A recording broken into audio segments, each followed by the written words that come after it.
Used to be on, straight up hustling till the break of dawn.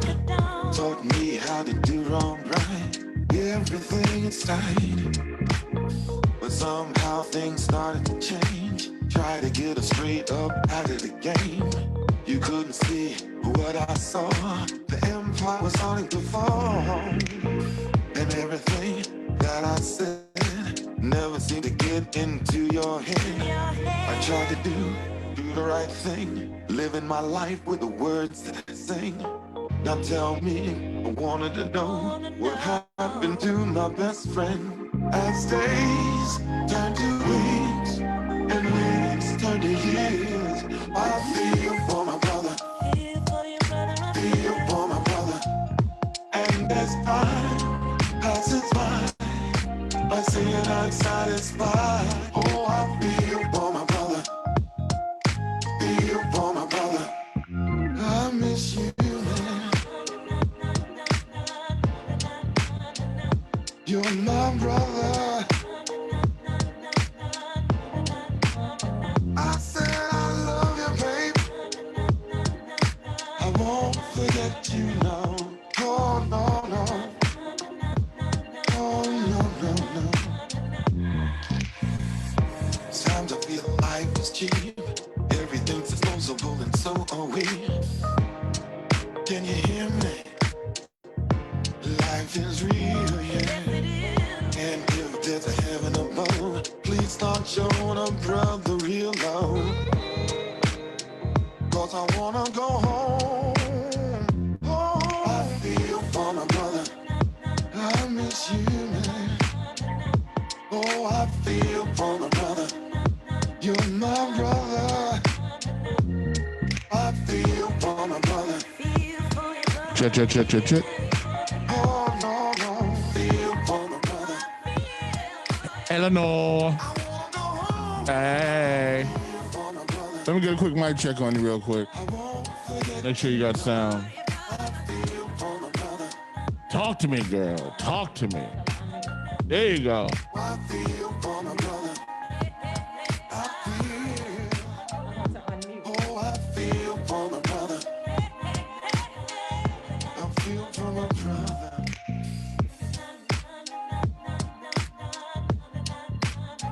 You see, I asked you to unmute because you're muted right now. Yeah, you got to turn your mic on, girl. Yeah, give me a mic check. There you go. All right. All right. Hold on. All right. So you ready to rock? Oh, I don't hear you though. You know, a lot of my brothers are Let me do dead something. gone, but they've been hanging on the boat. All right, so give me a second. I'm gonna hit the button and start the show, and then we'll figure out this mic thing. I hope they live to see a brighter day. And the ones that are doing fine, God bless. All right, y'all, it's time for me to go to work. Once again, you tuned into the One Night Show. We do this thing every Saturday, Sunday from 4 o'clock until 5 o'clock, right? It's a one hour show that we've been doing. I don't know. How many shows have we done so far? We are with like show 19 or something? Like, how many shows have we done so far? A whole lot. Word up. Just to make y'all aware, your mics is on. Yeah. All right. Y'all just gonna mumble anyway, and the mics is on. Is anyone listening to me? No one cares. No one cares, Eleanor. No one cares. That other side of the room. It's those cats on the other side. Yeah, them dudes, they don't want to listen to a brother. And you open the mics and you crack the mics, right? I cracked the mics and I'm like, hey. 1, 2, 1, 2. Oh, there you go. Okay. All right. We here in the building. Word up. So we're giving you time to share your videos. Everybody, make sure you share on your pages. Everyone, please share. Start your watch parties. Let's get it done, y'all. Share. That's how we keep the numbers up. I'm sharing right now. Yeah, that's right. I'm sharing. Eleanor smiling. We like that. That's the way. That's a great way to start she's the smiling and profiling. Ooh, and she got one of them smiles. Book it down. Got a lot of right. the camera. She got them nice teeth, girl. Yeah. Yeah. All right. Okay, I'm almost there. And Oops. Oh, hey, hit too many buttons that time. So there you go, yo. Yeah, so you want to welcome to the One Night Show. I'm your host, Rock Logic. SAUNDREA Coleman's on my left. We got Stan Morse, and my man Mike Jones is in the building today, which is kind of dope. And we Eleanor, let me just get a mic check on you, make sure you're straight. I do not hear you. I don't hear you. And you're unmuted. Nope, you are like a silent movie, kind of Charlie Chaplin vibe. She's muted again. Yeah, you muted again. Ask unmute. Unmute. Let's see.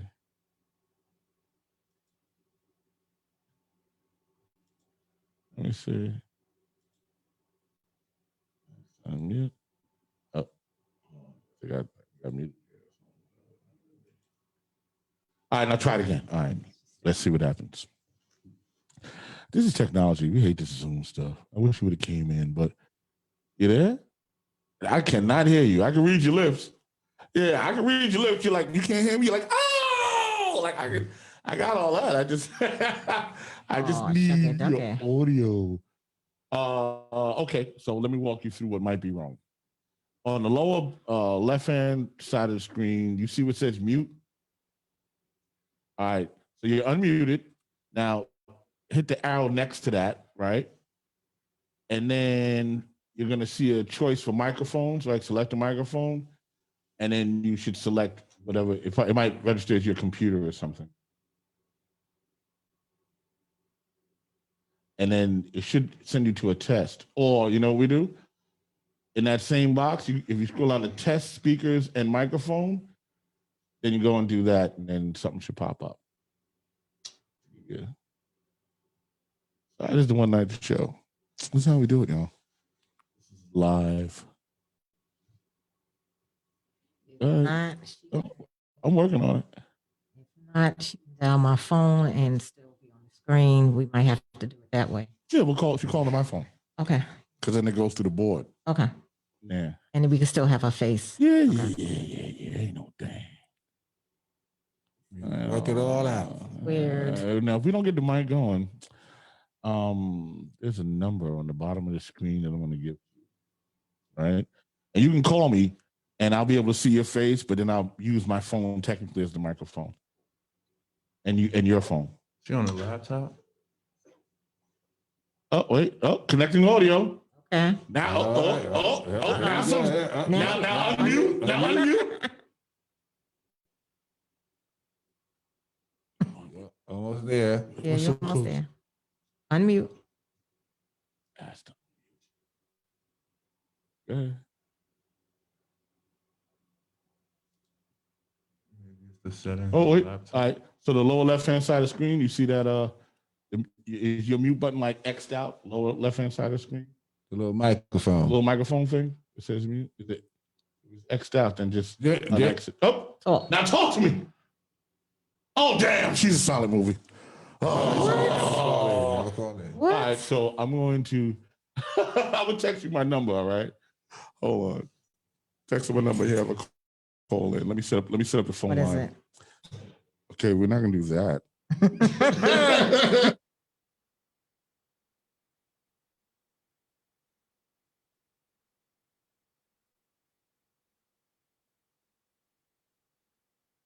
All right. So let me get the So let me set up the roadcaster. Let me just get her straight now, so that she'll call in. Just give me 1 second before you call, Eleanor. 1 second. Okay, just hold on to it. Get you straight. More than one way to skin a cat, people. Listen,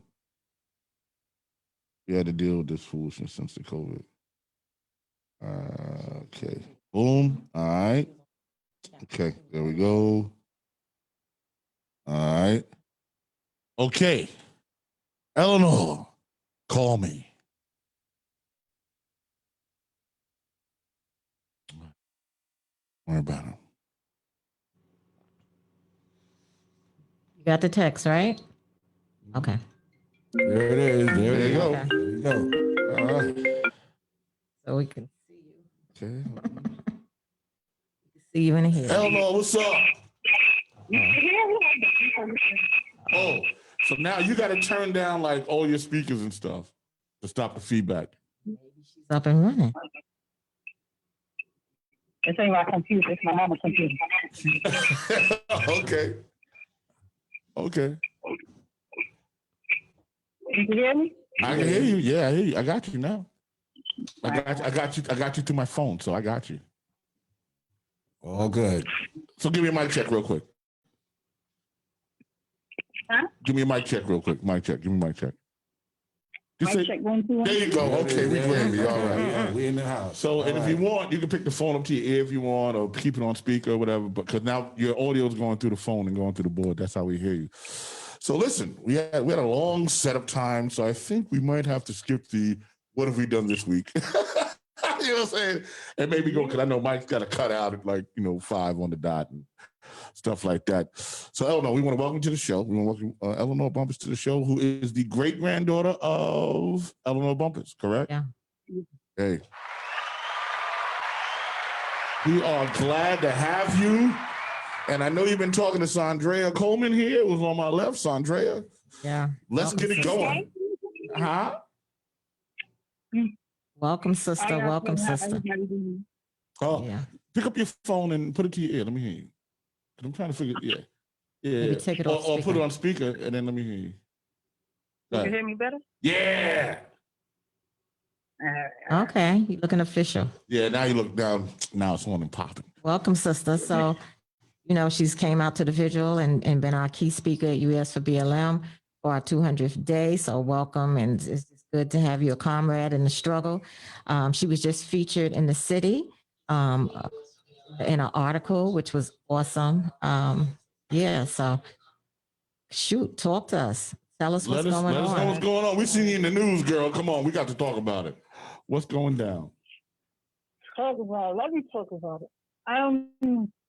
Well, I had to, I got to recently but I go to the news because of housing issues. Housing is really not doing what they're supposed to do. They really haven't been doing what they're supposed to do. But I felt that only reason that they really took me serious is because my name is Eleanore Bumpurs. If I wasn't Eleanore Bumpurs, what would have happened? Right. If I was a regular person in the street, which I am, but because my name has a little seasoning on it, maybe I guess you could say. Okay. It's got a bit of a legacy. You know what I'm saying? Your great grandmother was a big part of the '80s. That story was huge. You know what I'm saying? I was alive for it. You know what I'm saying? And we were she's actually just before the Central Park 5. Actually, it was her, and then the Central Park thing happened. You know what I'm saying? So she was a huge part of the '80s and Howard Beach and all that stuff. So yeah, you got more than seasoning on it. You got you're vested in this city. So Yeah. All right, and that's what I'm trying to give her now. So a little homage, a little legacy recognition for her. 'Cause for me, I feel she don't have pretty much nothing. Not a street Right. name, not a. Let's work on that. Let's work on that. Yes, we can do that. Yeah. What development was it? definitely can. What development was it that do you know the development she was killed in? Sedgwick College. Okay. Sedgwick. Okay, Cedric. Okay. Yeah. Mhm. Yeah, I was 18 at the time. I had just turned 18 a couple of days. yeah, I was sort of in that. I was what year was that, guys? 84, I believe. 84. Yeah, I was October of 17. 84. Yeah, I was 17 then. Wow. Oh. Trying to act like he's young. He's trying to act like he's younger than me. So I don't know what's going on with your apartment. What's happening? Yeah. Talk to me. What's going on? Tell them your development. What Yeah, development? where you at? Where you from and all that? I'm in Forest Houses. Mhm. So what's going on now? The article was put in the paper that Monday. That Monday, probably an hour later, maybe 2 hours later, we had the supervisor come to my apartment and investigate and look around and oohs and ahs. This is really happening. I guess they didn't think it was what it was until, basically my floor got fixed that same day, within 2 days. Wow. And my ticket's been in for months. And that's the problem now, that you have tickets in for months. You call in housing for all the problems that you're having, and they're not answering or they're not listening, or it's taking forever for this to happen. What if I'm 32 and I'm having these problems? I just got to housing. I've been in housing maybe 11 years now. What about people who've been here longer than me? Exactly. What about people who's older than me who can't, fight this or talk to people in the newspaper or Right. like have somebody to advocate for them and stuff like that? Eleanor's ready. Eleanor's ready for this fight. For real. I see that. She's a warrior. I Absolutely. hear it. I hear it. Please share with them. It's ridiculous. Yeah. Please share with them. You were transferred from one apartment to another. Share why. Share to the viewers. I was transferred from one building to another building due to the fact that my son, he had a high lead level. It wasn't only my son, it was my daughter too, but more so my son because his lead level was 7. A normal lead is supposed to be between like a 2 or a 3 or maybe even a 5, and that's a little high, but his was a 7. Like that, from that alone, it causes like brain damage and stuff like that. Thank God, none of that is wrong. My son, I think he's a little hyperactive, but other than that, he hasn't been diagnosed for anything. But, you know, like nobody went and did the lead testing or nothing. They didn't do any testing in housing. They just moved me from one building to the other building. And now this building that I'm living in now has still the paint chipping and holes in the floor and 10, 11-year-old stove and refrigerator and stuff like that. When do that get updated? Has this new apartment been tested for lead? You know? No, it's been tested recently because, like I said, the supervisor came in and now they want to get on top of things. Right. And before they were supposed to do the painting and everything, I said, no, can you test this for lead? So I haven't got the results of that yet.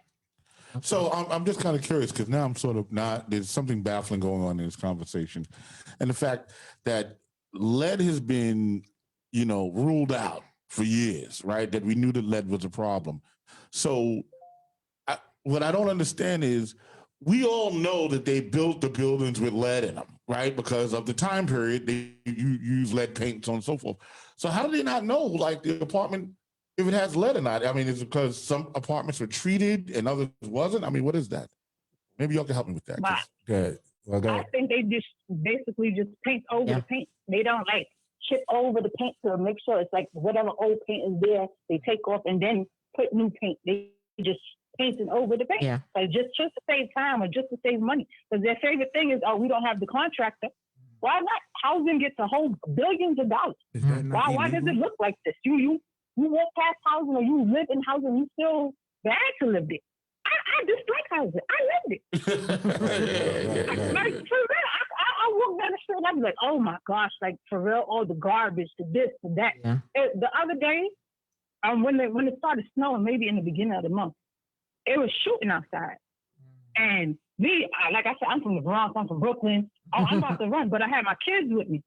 So I'm like, go inside. My kids so nonchalant for what's going on. They not even paying attention. And I'm like, no, this is not right. My kids don't even understand what's going on. But I would have been wrong if I left them. But that's the world we live in. They don't even understand what's going on. Well, because to them it's just a regular day. Like, no, it's not. That's not normal. Actually, for them, it's a video game. You know what I'm saying? Like they're like, it's Fortnite. What's happening? I should have left them. She's like, you should have left them. Maybe they would have learned. I'm like, no, I'm their parent. I can't leave my kids, you know? Oh, man. I'm on the fence whether I would have left them or not. I don't know. Yeah. I grabbed it. Like kids today aren't accustomed to the violence that we experienced in our generation, growing up in the Bronx, growing up in Brooklyn. You know what I'm saying? When it was on, and you knew it was on. There was no video game. So as soon as you heard gunshots, you understood there was gunshots, and you knew the rules. Run! Going down. They just walking slow. I'm like, oh my God, I should leave them. Like, what's wrong with y'all? Come on, get it together. Wow. I actually grew up in McKinley houses, so right across the street. Farthest houses, you all had it's still there probably, but they don't utilize it, a health station. I never forget, my son is in his 30s, my oldest, and leaving the health station, there was a man pulled a gun on someone and was shooting while we were crossing the street. And all you can do is just like move. He wasn't aiming at us, thank goodness, but it was just a scary, like that was my first time. And my son was small. I just, grabbed him and we just moved, But it was in broad daylight.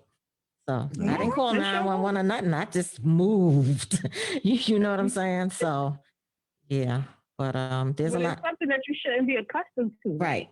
Why? Yeah, why are you used to that? Live like this? Yeah, why are you used to that lifestyle? Yeah. For me, I noticed that like in every neighborhood, it's like I would say a poor and a rich side. Mm. Right?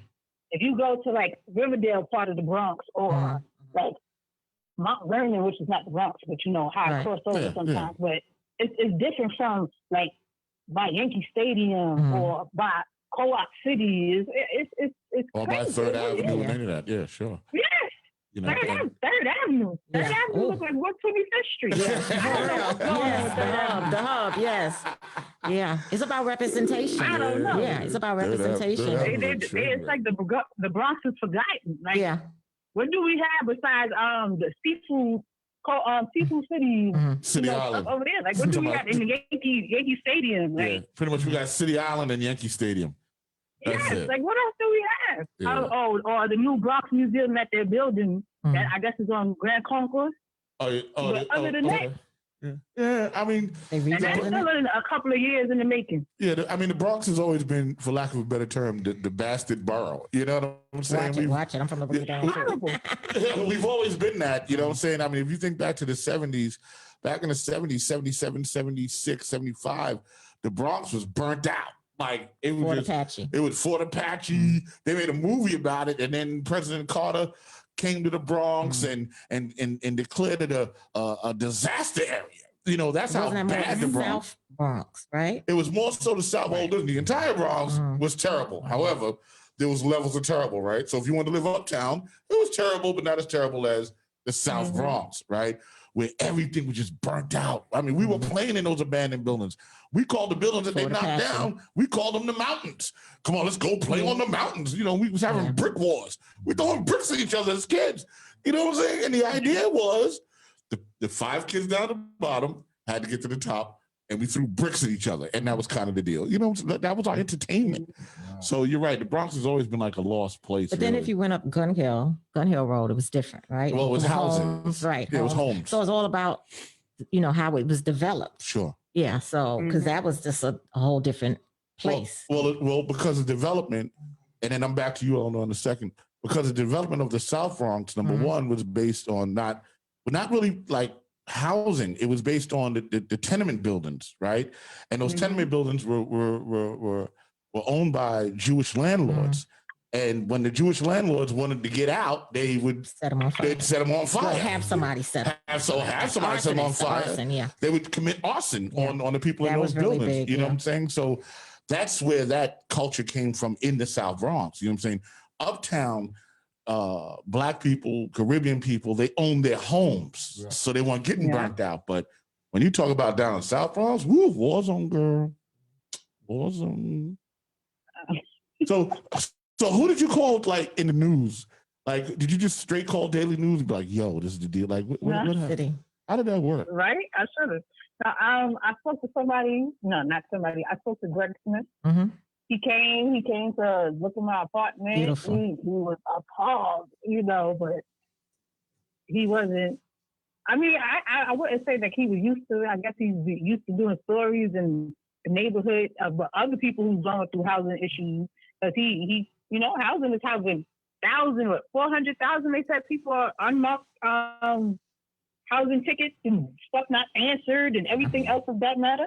Like, I'm not the only one, but like I said, I had to channel my ancestors and call on them to, you know, use my name to be, you know, the base, if you want. Yeah. But it's like a continuing thing. 36 years later, of course, people are going to refuse paying rent because stuff is not fixed. Why should we have to live like that? Why should you have to live with broken showers and holes in the floor and stuff that don't work and old refrigerators and stoves and stuff for 10, 11 years that move from one apartment to the next? Like, no. No. You pay your money to live comfortable. That's not comfortable with holes in the floor where you got to hop over to get in the shower and you don't know if you're going to fall down into the bottom of the neighbor's floor downstairs. No, that's not comfortable. That's not how nobody's supposed to live. Yeah, you're right.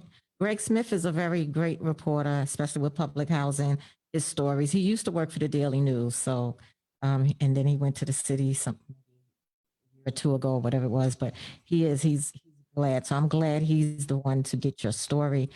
He actually, I tagged him on Twitter. He shared it and he shared your story. I had told you, I said, are you on Twitter? Because your story is buzzing. You were on fire the other day on Twitter. People were sharing it and everything. Yeah. You got to get on Twitter. Girl, you was trending. You were I trending. don't have a Twitter, right? Okay. I'm not really too much into social media. Maybe Facebook, Instagram, Yeah. but Twitter, and all that other extra. I don't know. I guess I'm a little old fashioned. Eleanor is really Eleanor, you know. Right. I'm a little old. Well, Eleanor, You know. you were trending. You were trending. So that's dope. That's dope. That means a lot of people saw it. Like basically, you were viral, basically. Yeah. So, Can you talk about, are you suing NYCHA, or can you talk about that? Or if you can't, just say, I'm not talking about it. I can't discuss it regarding the lead. Because they need that fire. Okay, I got you. Yeah. She says, I stay muted. Yeah. she did that. Yeah, that's it. And that's all we need. All we need is a because church you song. You have to. Yeah. Absolutely. Do what you got to do. Now, these things got to be dealt with. And you know what? I think it's dope that you're coming to the forefront, really, you know, and a very recognizable name on top of it all. Right. So, I mean, when they said we was, you know, interviewing Eleanore Bumpurs, I remember it was something we were doing. We were supposed to do something before. You did. Okay. Issue. And I was like,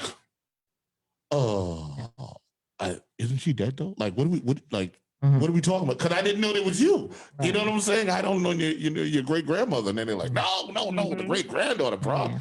I'm like, wow. Nobody knew I was around. I was in the wind waiting. I was maturing. Being seasoned, like, you know, my ancestors. There you go. Well, you have achieved it. You have achieved it. Stan, you want to ask Eleanor anything?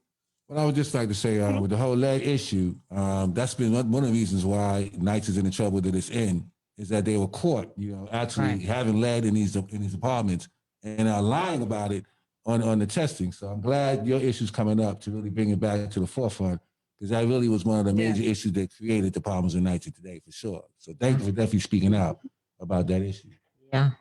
It's horrible. Yeah. Mike Jones, you got anything you want to say to Eleanor? Well, I want to say you ain't the only one. I'm agreeing exactly with you. It seems like they're not doing anything that they're supposed to do. I mean, look, I got a broken mailbox that's been broken for about a week. And I'm going right down there tomorrow. I want to tell them that I gave you a week, and they still haven't done anything. And it's not only that, look, we all get cold when we need the heat. Right. I be needing some heat sometimes. And look what they doing to you. So thank God for you, and we all gonna step up with you. Yeah.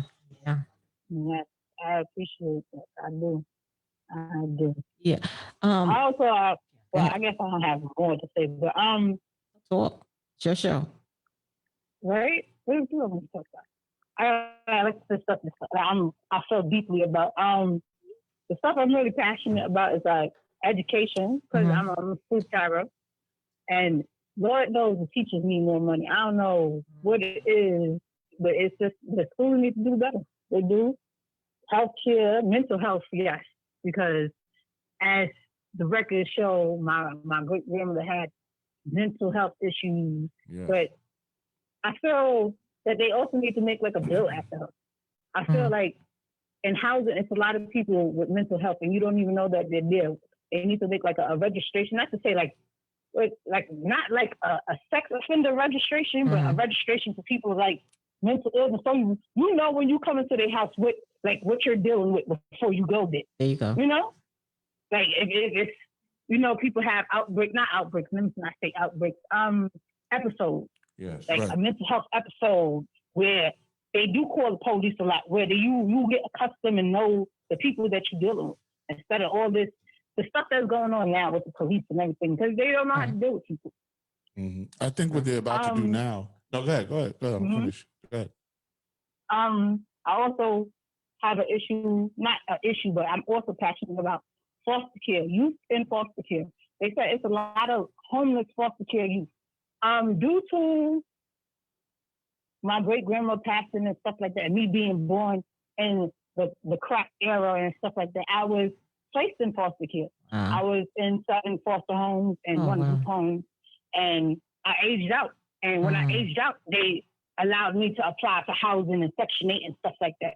My thing is, I don't understand why there's so many kids who don't have homes, and you're ward of the state, and the state is supposed to take care of you. Yeah, you reach a certain age, but they're responsible for you until you somewhat stable. And it's like, I don't know what's going on. I don't get it. I don't understand that whole process. I think that's sort of an interesting. So at what age did you age out? You can age out, not at 21, you officially out the system. 21, you grown to them. Okay. 18, you can go, they can find you apartments and stuff like that, but 21 is the age you age out. Okay. So when and like I said, did they provide like resources for you, or, you know, like job opportunities? Like, what did they do? You know, because now if you're going to age out the system, right? What were they doing to really prepare you, you know, to age out so that you can function? Right. Pretty much nothing. Yeah. You had maybe like a weekly meeting where they taught you how to. No, pretty much nothing. I mean, you had meetings where it's like a resource meeting. I forgot what they called them, but it was like once a month. You can't really learn nothing within a month, like how to manage bills or how to do this and how to do that. But I guess they felt that they was doing something. Like I said, you still a ward of the state. They don't really care too much kids with foster care these days. As you can see, there's a whole bunch of them out there. And then due to the pandemic and families and parents dying, well, you said the kids are going to go. And you get more kids in foster care. You definitely have sure. And you have a big influx of that happening because, you know, 2 parents have died. And sure, you're right. Yes, they need to fix that.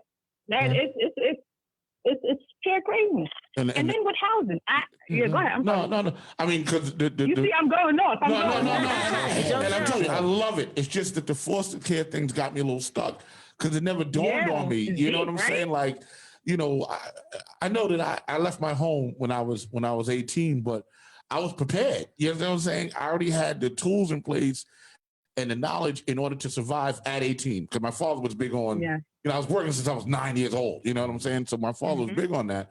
But I can't imagine being in a system where you really don't have that parental love. You know what I'm saying? And that true family structure.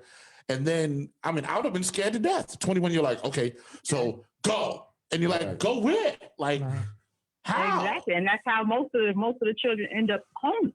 Because most of the time, if you in foster care, you was taken from your family for some odd reason of neglect or somebody not taking care of you or this and that and the third. And then you going home back to the neglect. And now you grown. So they really don't have to take care of you. Now you got to fend for yourself and you on the street. Right. For me, I would like to say that I adopted a foster mother because I'm not adopted. I aged up. Stacey Reed, she helped me a lot. I liked her. Like, she was my sister's foster mother, and I liked her drive, her adrenaline. She worked for the Board of Ed. Like, I saw something. It's like, I felt that I needed to find something different to get out of that predicament. You know, like it's not too much. I can't say I have a lot of influences in my life, but yeah, I do. I like to think of myself. Let me not say that. I like to think of myself like I keep saying, I'm seasoned. I've lived in different foster homes and I guess adapted to different ways of living and learning and stuff like that. And I threw it into one different thing. So I'm everything, you know? Right, you're a chameleon. But about the people who couldn't do stuff that I've done and like take family trauma and trust issues and what you going on through housing and maybe children drama and all that and just live your day every day like you don't go through anything. I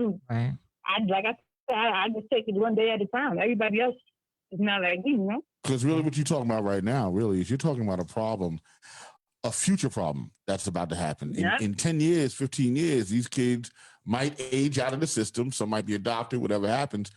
And then you're going to have a real influx into the city of ill-prepared children. That's right. You know what I'm saying? Ill-prepared for life. So you're voicing that. I think that needs to be heard, 5,000, because that's going to be a big thing. I mean, the pandemic took a lot of parents, took a lot of families, you know? So you're right about that, man. Oof. You gonna run for office? All right. We're gonna get her tuned up for real. You gotta tune up, man. There's definitely purpose in your pain, Eleanor. So, you know, and, you know, when you were speaking about the aging out, I'm going to connect you with another person. I believe he's on Instagram. I am Queens. He's I think his name is Larry. but he's a young activist, and he shared his story with me, and we got to get him on the show too eventually. Actually, But I he want to reached out connect to you, me. He right? reached You know, out to me yeah, on Facebook. yeah. Oh, So absolutely. definitely, I want to connect you all because he has a voice. He can give your voice a voice for public housing, for activism, for Black Lives Matter, for just aging out. Yeah. You know, he spoke about that really in deep detail with me, and you know, I felt his pain just like I feel your pain. You know, so but there's definitely, you know, a place for you to do this work because you are a survivor first and foremost. You know what I'm saying? So you know, you can actually help people, and you know, you've experienced it, not just the public housing, but the other part of, you know, the foster care, and you can actually help those. This might be a whole another career, or even just in the activism world, right? To do the work. So I'm with you, sister. We gonna connect because you from my old spot. No doubt. We'll continue to connect. Where'd you go to high school, by the way? Huh? Where'd you go to high school? Oh, George Westinghouse. Brooklyn. Brooklyn. Oh, Brooklyn. There you go. Hold on. She did mention Brooklyn. Yeah, she did mention Brooklyn. Okay. All right. Big shout out. I didn't know if you did any of the Bronx high schools. That's why I was asking. No, I did. I'm sorry. I didn't do any elementary, public school, middle school in the Bronx. Maybe kindergarten or pre-K, but other than that, no, Brooklyn educated. You know? Okay. All Brooklyn. Hey, you know what? Yeah, I had to hit that for you, girl. Brooklyn's in the house. That's it. We had to do that, you know. But that's dope. So what? You know, listen, keep going. What else are you passionate about? I'm loving it. Yes. I have a number of things. I also have issues with like what is with the Section 8 list. When I got into housing, I've been hearing about how long you had to wait on Section 8. Now, mind, like I said, I only been in the housing 11 years. I've been hearing this for years. Oh, you know, you're gonna have to be on that waiting list for a long time. Like I'm sure it's not a myth because I've been on the list. I'm still on the list. Like I just so happen to get housing first and not Section 8. I don't understand like the process of the transfers. I don't understand that either. Like, what is the legal age of you like getting a bigger apartment? I guess housing has their own trial time. You got to be a certain age, like 7, or you can't be a boy and a girl together, or it's like a lot of things, and there's no like rule book. Like, where's the blueprint? Where do we get there? She said, "Where's the blueprint?" We don't want the blueprint. Well, the whole Section 8 thing, they're using that to privatize nights, you know. So, you know, that's one of the reasons why you probably haven't gotten it. But that's really the issue of Section 8 is they're taking you out of Section 9 and putting folks in Section 8. And that's really the blueprint and rad, and that's something we're totally against in one sense. But you're speaking more of the voucher, right? You're looking for the voucher, the Section 8 voucher? Or yes, I think it's I guess it's the voucher, but then they also have housing now where they switching people from housing to Section 8, and I think that's the RAG thing. Right, exactly. Yeah. Well, hold on for 1 second, Eleanor, because we had been ignoring the room, and we got a lot of comments. Let me just see if I can get to them. I wasn't ignoring you. I was engaged. Okay, here we go. All right. The public advocate can be a great ally or partner to address the foster care issue. So I guess he's talking about Jamani Williams. Who says that? That was Gary Delamar. Okay. Callaloo Borden. You can start a program for those aging at foster care. Okay, you struck a nerve with this one. Okay. Yeah. Chris Pagan. More of this, please. He's like, there's more. And valid points. That's what I can see so far. That's a 38. You guys will be able to see it better on your phones. I can't see it. If you'll go to your phones and you'll see the comments. Now, if you're in your watch party, you're not going to see this. This is the One Nitro page that I'm seeing, right? Let me see. There's like 38 comments, 40 comments came in, 18 shares. You're doing good, girl. Okay. They're like, more, please, more. All right, well, Chris, we're gonna give you more, bro. Because housing has a lot of issues. Yeah. There's a lot of issues housing has, and it's like nobody. I don't know if you can't say they're not talking about it because everybody's talking about it. You see people in housing court every day talking about the issues they having in housing, but it's like housing is taking their sweet time to address the issue. Exactly. But if it was like, if they was to live in housing, I think that's what they should do. Like, oh, if you take a too long, live where I live. Let's switch. Let's swap. You live where I live. Trading places. I'm gonna put a rat in there, let it run around across the floor or something like that. Like, Right. I bet you wouldn't like those conditions. Yeah. Why Absolutely not to not. live it? Exactly. Speak about it. You talking the truth. I have a question, They do Eleanor. too much. I have a question, Eleanor. Correct me if I'm wrong, but I recall reading something. I don't know if it was in the new article or in the past, but when they were doing the eviction process of your great grandmother, she was holding back rent because of repairs. Correct? Was it? Wow. Yeah. Yeah. See, this is just crazy. You know what I'm saying? Yeah. We're talking about in '84. A senior citizen was not getting repairs, Miss Eleanore Bumpurs, her great grandmother. Absolutely. And she's holding back rent because of lack of repairs. Like she had the right to do. And they turn around and attempt to evict her. And it's, instead of doing a successful eviction, they wind up killing her. Insane. Just a quick thing, okay, because Monique Barnes, Eleanor, I'm so proud of you keeping doing more positive things. That was Monique Barnes. It seems very personal there. It's Kim, and I would like to chat with you. Okay, that's dope. Okay, got that. I hit the like on that one. The comments just keep rolling in. I'm just so mad. And you showing the flyer too. What I like about the flyer is you sent us a picture that a lot of people never seen of your great grandmother. You know what I'm saying? We all remember the black and white photo that flashed across the screens and was on the papers, and we still see it now. This infamous one. Yeah. You have it up? Yeah, it's right behind us. Yeah, it's right there. Yeah.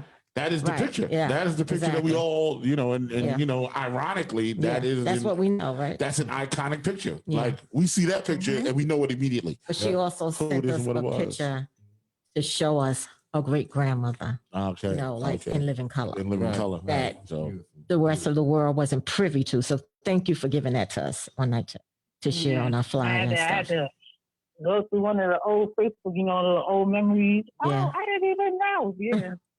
Wow. I wish I had other pictures. Like I said, I didn't get the opportunity to meet my great grandmother. I'm just so happy, not to say so happy, I was honored to be named after her. But for so long, for me, I felt like the name was a burden. It's like, not to say it was a burden, but it came with so much pain behind the name. Like, it's like my family, they still to this day don't really like talking about the situation. And it's like, but I had to, it's my name. So now it's my legacy and I have to do something about it. Like, I mean, the situation needed to be talked about. But no, the situation needed to be talked about, brought to light. And you know what? That's how you take something, you take a tragedy and you turn it around, right? Don't live in the tragedy. You know what I'm saying? That don't mean I'm just going to live in the tragedy forever. No, don't do that. What you do is you take a tragedy and then you do something with it, to spin it into a positive, more meaningful thing, even if it was as simple as you saying, you know what, I want a street sign of my great grandmother or something, you know what I mean? Or like you said, a law named after her. I know one of the things that they're trying to do now with the police department is they're trying to be more aware of when they are going into a situation that a person is mentally ill. And they're talking about now sending a social worker or a social worker type team that's unarmed to go and deal with the person, you know what I'm saying? And try to do that. And I know that that's on the table, right now. Can I say something about that? Oh, please. Also? Come on. I think that's a good thing. I guess it's a police officer trained with, social worker degree or something like that. But I still feel a little way about that also because it was a social worker who came into my grandmother's house who basically said that she was psychotic and she was having a psychotic break, where the supervisor of social service and, the district attorney at the time felt it was best to evict her. So I don't know, maybe police officer, a social worker, and maybe a family member, because I felt like my grandmother didn't really have, I can't even say she didn't have nobody to advocate for her. She didn't have nobody to advocate for her that day. Right.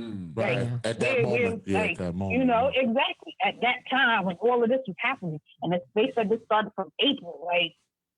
So from April till October, nobody could get in contact with nobody. Right. Yeah, that's he wasn't trying that hard. They wasn't trying that hard at all. It seemed like he wasn't trying that hard. Wasn't trying at all. Yeah. You know what I'm saying? You get one call. My grandmother lived on Sedgwick, and my great grandmother lived on Sedgwick, and my grandmother lived on Grand Avenue, which is like literally down the block. Right. Wow. So nobody. My family Inexcusable. lived all around each other. Inexcusable. Yeah. Mm-hmm. They just wanted her out. Sadly, that's all. They wanted to evict a senior at that. Heartless. Not just heartless. Okay. I feel that it's not only the police department who had a part to play in my grandmother's death. It was also housing. Right. Because they were present. Kim says it's called a crisis intervention team. That's what it's called. LaShawn Harris has something interesting to say. She said, the New York City Amsterdam News has one or two Eleanore Bumpurs pictures in its archives. Check the Schoenberg Research Center. So apparently your great grandmother's in the Schoenberg Library on 135th. But once again, they're all about, you know, Black culture and New York City. So, you know, that was just somebody just making a note real quick. You know, I feel she's a part of New York City. She needs to be somebody to stir your business. Not to say it like that, but she needs to be remembered. Yeah, like, exactly. If you didn't know me or know my name, or if I wasn't happened to be born, then my grandma, you would not know of my grandmother. Yeah. Unless you knew of the case. You wouldn't know of her family, or did she have Kens, or what happened to her family, or anything of that matter. Yeah. You know, it's sad. It is. I remember when you spoke, I wasn't present, but you had spoke a few months back, and some of the attendees from the vigil was there. And because they never knew of Eleanore Bumpurs, but, you know, your great grandmother, because of their age, they're young. A lot of them are, you know, and I was 18, and, you know, I'm up there now. So a lot of them wasn't even born, but, you know, when we say her name, and they might say Breonna Taylor, I'm hollering Eleanore Bumpurs, and they got to know and say her name. And then people brought out pictures of her, and you've seen the individual. But one of the attendees was like, Miss Eleanore Bumpurs, you call her name or not? Her great granddaughter spoke today. And I'm like, what? Wow. And then I remember we met through Facebook because I shared something about her great grandmother, and she shared it. And you always look and see who shared, if I can see it. And I'm like, wait a minute. So I just friended her. She accepted the friendship, and here we are, months in, communicating, and we comrades in the struggle. But yeah, I thank you for that. You got out there with quite a bit of people speaking that day. Yeah. Yeah. It was nice. I was actually done. Let me get it wrong. Tamika Mallory and what is it? Oh yeah, Tamika. Freedom. I forgot what it was called. Until Freedom. Okay. Yeah. And it was Breonna Taylor mother out there, and Eric Gardner. It was a lot of people. It was a nice moment that everybody was there, but basically we was there because everybody was hurting. Like everybody suffered a loss from a family member, and we was basically protesting about it. Like, I mean, you turn on the TV every day, you see just I don't know what it is, the color of our skin. I don't know if it makes us targets, or I don't know if we too full of ourselves. I don't know what it is. I don't understand how you can, you know, dislike black people so much, or brown people, or brown people, black people, brown people. Well, I mean, I can tell you how, right? Because you know, you're talking about trying to deprogram 400 years of people thinking that we were animals and not 100% human, and all of these things. That's a lot of deprogramming. You got to, and people say that, you know, it was 400 years ago. Yeah, but you know what? Slavery was generational. And if you really think about it, we're maybe right now in this day and age, let's say for my generation, I might be 3 times removed from slavery at best. You know what I'm saying? Because my mom wasn't a slave. My grandma wasn't a slave, but my grandmom's mom was a slave, you know, came out of slavery. You know what I'm saying? So it's, and you got to remember the day that slavery ended, it didn't just end. You know what I'm saying? It probably took like 10, 15 years for people to get off of plantations. But to the point of what you're saying is that programmed mindset of us being subhuman, right? And just like animals. You know what I'm saying? It's painful for me to really talk about it. Right. But when they see us, right, they see us in our hood and they, oh, look at how they act in the hood and look at what they do and all this BS. You know what I'm saying? And They see us and then they copy. and copy. There you go. But then you see me as a threat when I'm on the elevator. You know what I'm saying? And then when you approach me as an officer, you see me as a threat, and you're already on high alert when you approach me. Exactly. And I ain't even trying to do nothing. You know what I'm saying? And then in that moment, you feel that you have a license to take my life because to you, I am subhuman. Right? And you figure I probably did something anyway. So that's where that hate comes from. What I'm starting to find, though, is in this newer generation, the millennials. You know how jaded they are. Like you said, your kids that heard the shooting and they were just walking like doo doo doo doo. Like this was going. Well, now you're starting to see a little bit more of that generation that they're not really on that racism because the internet has and the gaming has united them, and they're not. You don't see that. I don't see that in the generation right now that was born in 2000 and they're in their 20s now. You know what I'm saying? But yeah, absolutely right. Yeah, that's why they treat us like animals, mama. That's the deal. That's deep rooted. It also boils down to supremacy. It boils down to not wanting to give up power because they see us emerging, people of color, Black people, vice president, running for office, we also will be no longer the minority, Blacks and people of color. We will be the majority. So it comes down to supremacy, and it is hate, but it's the tide's about to turn. They're turning slowly, and like you see how the states go from blue, red, or then they call it purple. Yeah, we're coming, and that's a problem. So what do? You look at the COVID-19. Look at how the disparities in the vaccines and how different neighborhoods were treated, how people were sent home and died, right? And then some people were given care. So yeah, it's a whole lot, but we gonna get there. I mean, how Black women are treated in the hospital when they're having a baby, when they're going to maternity, is different. You know what I'm saying? So I went through something recently. Yeah. I mean, this is where we're at, and they keep us at the sucky hospitals. I call them out like Lincoln Hospital. You don't want to go to Lincoln. Yeah. Lincoln is stinking. You'll be dead and stinking in Lincoln, baby. I'm just trying to tell you. Yes, thank you, Lincoln. Yeah, you go there for a cold. It's over. You in a coffin. Like you don't go to Lincoln Hospital. Yeah. And I'm gonna tell you what that is. That's systematic, right? Because I work in the healthcare field, so and there's a joke, right? They say, what do you call a doctor that has an A+ and a doctor that has C-? What do you call them?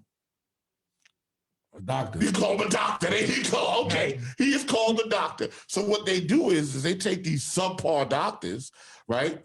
The C- dudes, right? They won out at the top of their class and they studied in some foreign country and became doctors and nurses, and they put them in places like Lincoln. They put them in our hoods, right? But when you go to Lenox Hill, that's the A+. You understand what I'm saying? The top of the class. He was 96. We're not taking less than a 95.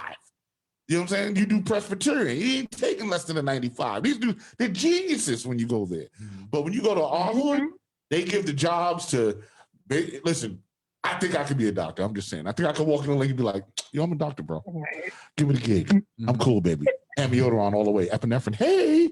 And that's it. And I would get the gig. Like and that's the sad part. But that's the systemic racism that happens to us. You know what I'm saying? Even in our healthcare. Absolutely. Yeah, that's sad. It really is sad.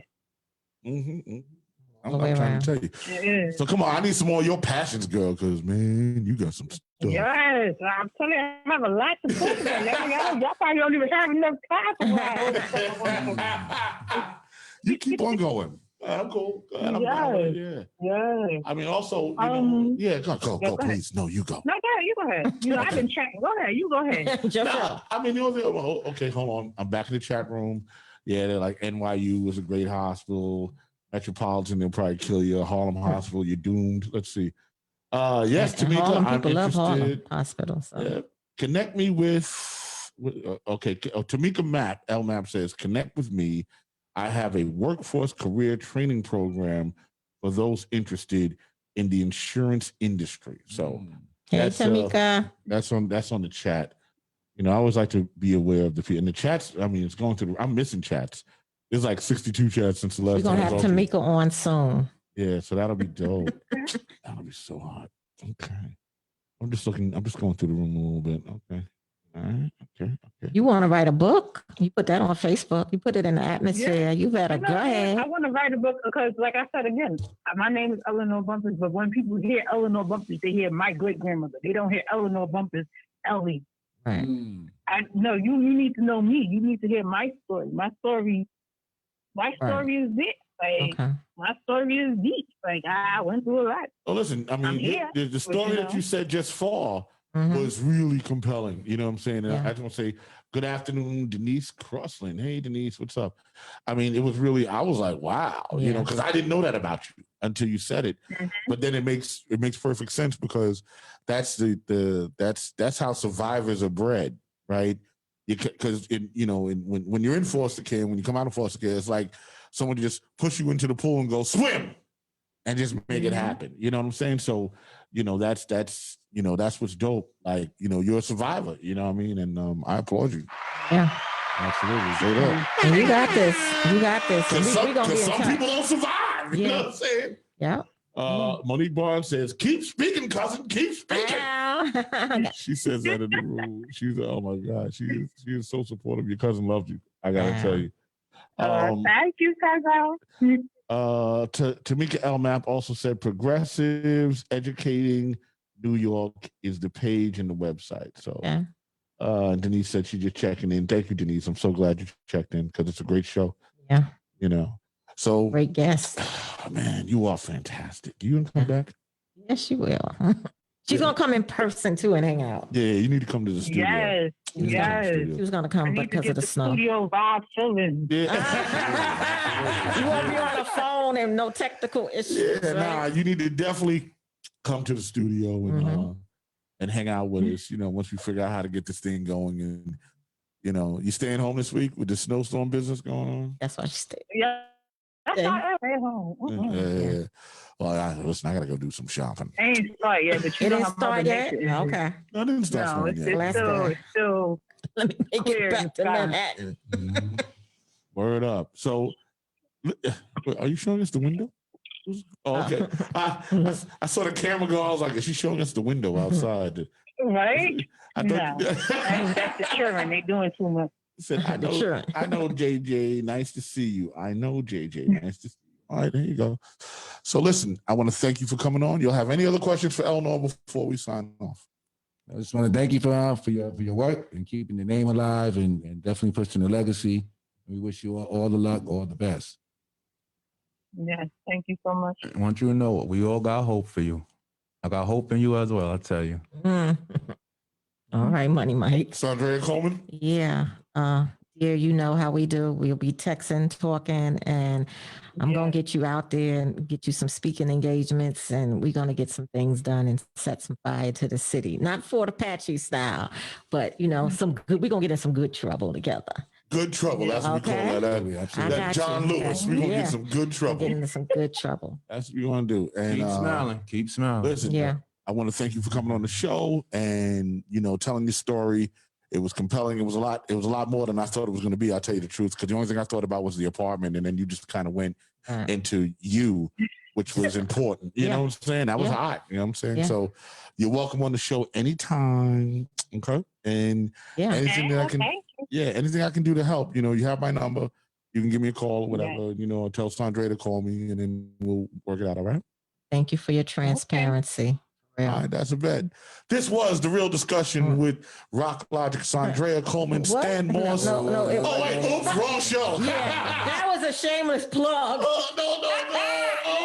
No, you didn't. Oh, wait, I knew something was wrong. Yeah, I'm like, because then I went with the wrong name. I'm like, because I'm not Robin. This is He's not there. Sorry, this is the One Night Show with SAUNDREA Coleman, Stan Morse, and Mike Jones, and Rock Logic, and we're here. Yeah. And we see you next week. One night to one people. One night to one. Is there a guest tomorrow? Is there a guest tomorrow? Next week? Yeah. Percolating. We'll get it done. All right, cool. Then we do the one night to one One people. night, one night to One one night to one people. people, baby. Thank you, Eleanor. That's how we do that. That's right, that's We right. blast it off. Yes.